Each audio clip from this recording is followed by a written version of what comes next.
कैसन कटलो सुहाग वाली रतिया के छोड़ी हमरा से बतावे सच बतिया के। अरे पहिले राते पियावा के साथे जियावा धक धक करे, पियावा मिलल पतरे राते पलनिया चर चर करे।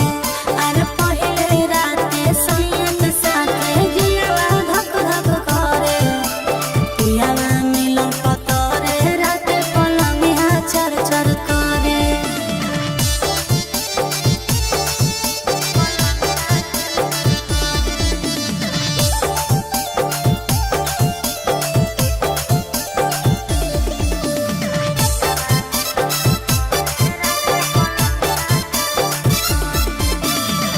कोरा में साटा के पियावा दियावा गोताया रे, घूंघटा उठा के सैया जतरा बनाया रे।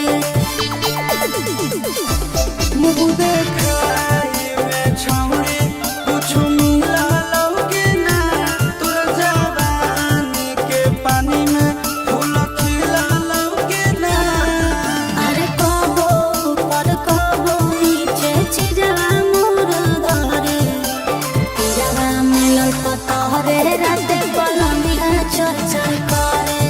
अरे पहिले राते पियावा के साथे जियावा धक धक करे, पियावा मिलल पतरे राते पलनिया चर चर करे।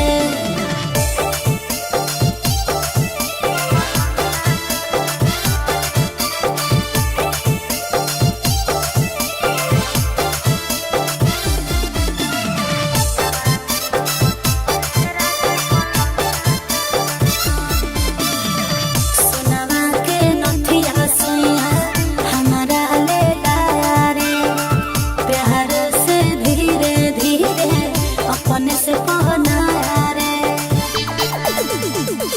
कि नंदन आशीष